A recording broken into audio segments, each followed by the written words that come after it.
क्या मल्लिकार्जुन खड़गे खुद ही करवा देंगे कर्नाटक में कांग्रेस की हार? एक बयान ने करवा दी किरकिरी। पहले मणिशंकर अय्यर ने मोदी को कहा बिच्छू, अब सोनिया के भरोसेमंद खड़गे ने कहा जहरीला सांप।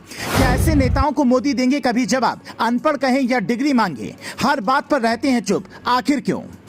क्या कांग्रेस अध्यक्ष मल्लिकार्जुन खड़गे कर्नाटक में कांग्रेस की हार की वजह बनने वाले हैं? खड़गे का एक बयान कांग्रेस के लिए कितनी बड़ी मुश्किल खड़ी कर सकता है, शायद वो सोच भी नहीं पाएंगे।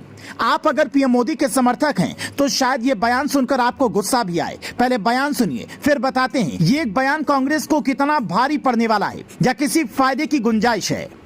कर्नाटक के कलबुर्गी में एक रैली को संबोधित करते हुए मल्लिकार्जुन खड़गे ने कहा, पीएम मोदी जहरीले सांप की तरह हैं। आप सोच सकते हैं ये जहर है या नहीं, लेकिन यदि आप उसे चखेंगे तो उससे आपकी मौत हो जाएगी। जब इसे लेकर उनसे दोबारा सवाल पूछा गया तो खड़गे को अपनी गलती का एहसास हुआ और बोले, मैंने तो उनकी विचारधारा को जहरीला सांप कहा, पीएम मोदी को कुछ नहीं कहा। ये बात खड़गे भी जानते हैं, पहले भी भारी पड़ चुका है। आपको याद होगा 2014 चुनाव से पहले मणिशंकर अय्यर ने पीएम मोदी को बिच्छू कहा था, जिसके बाद साल 2014 में कांग्रेस की सियासत ही खत्म होने की कगार पर पहुंच गई।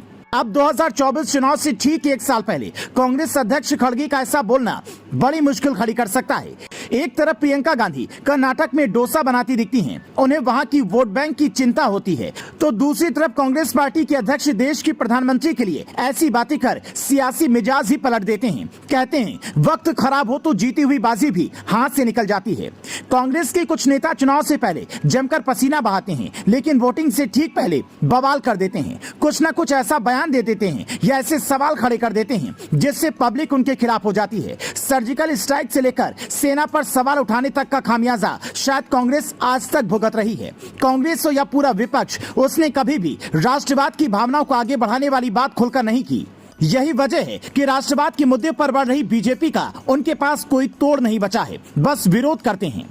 विपक्ष को इस वक्त विरोध मोदी का नहीं बल्कि मोदी सरकार की योजनाओं का करना चाहिए। सरकार की कामकाज के तरीकों पर सवाल उठाने चाहिए। जैसे कांग्रेस के दौर में बीजेपी ने महंगाई से लेकर बेरोजगारी और घोटालों तक का मुद्दा उठाया, वैसे ही कांग्रेस नेताओं को बीजेपी के राज में करना चाहिए। लेकिन सवाल यह है कि ऐसी कमरे से बाहर निकलकर मई जून की गर्मी में मेहनत करेगा कौन? सियासत की परीक्षा में सफलता उसी को मिलती है जो सही दिशा में अपने लक्ष्य के लिए मेहनत करे। पर यहाँ तो विपक्ष की दिशा ही भटकी हुई लगती है। कभी अखिलेश नीतीश तेजस्वी से मिलते हैं तो कभी लालू से जाकर मिलते हैं। फिर हर कोई सवाल पूछता है कि क्या तेजस्वी नीतीश से कोई बात अधूरी रह गई थी जो लालू यादव से नए प्लान के साथ मिलना पड़ा?